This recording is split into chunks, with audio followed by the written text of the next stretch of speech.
가겠나이다. 리브가는 신앙이 있었습니다. 왜냐하면 하나님의 뜻이기 때문에 믿음은 담대하게 만드는 힘이 있는 거예요. 그럼 우리가 이 시간 좀 생각해 봅시다. 가겠나이다. 결단이잖아요. 그러면은 올 한 해 우리가 무엇을 결단해야 될까요? 새해 우리가 무엇을 결단해야 될까? 몇 가지 좀 생각해 봅시다. 먼저는 성경을 구체적으로 몇 장씩 읽을 거냐? 내가 성경을 어떻게 공부할 거냐?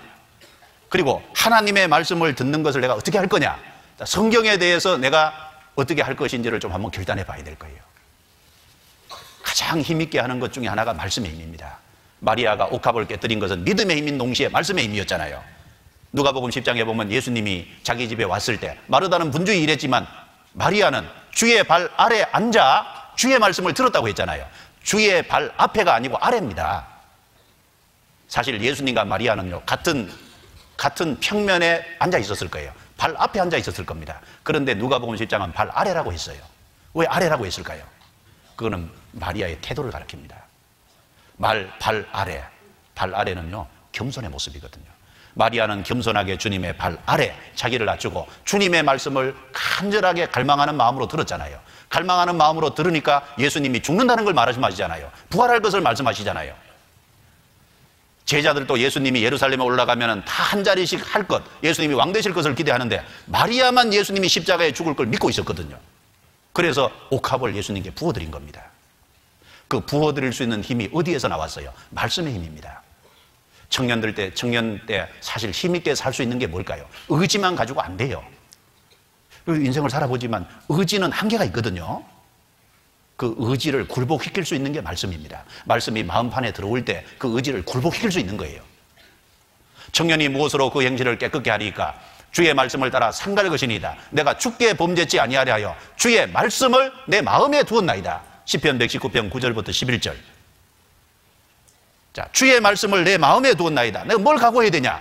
주님 말씀을 내가 어떻게 연구할 건지, 어떻게 하루 몇 장씩 읽을 건지 한번 각오해 보세요.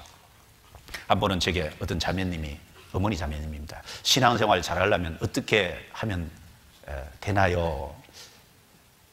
물었어요.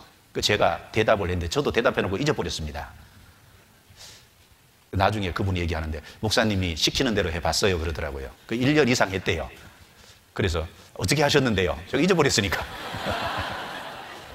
네. 주일 말씀을 다시 반복해 들으라고 했대요. 그런데 진짜 주일 말씀을 듣고 집에 가서 힘들지만 계속 들었대요. 제가 얘기한 거라서. 그런데 진짜 다시 들으니까 한 번 들으면 흘러보내는 게 많습니다. 그런데 그 말씀을 다시 들으면 마음에 새겨져요. 남거든요. 그게 대책임질이잖아요. 진짜 대책임질 할 수 있는, 대책임질 하면 구별된 삶이 가능할 거예요.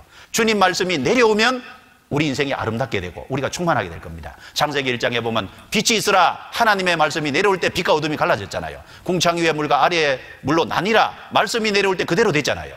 말씀이 내려올 때 충만해지고 아름다워졌습니다.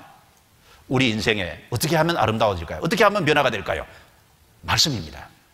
말씀 하루에 몇 장씩 읽으실 거예요? 한번 물어봅시다. 몇 장? 대답해 봐요. 몇 장?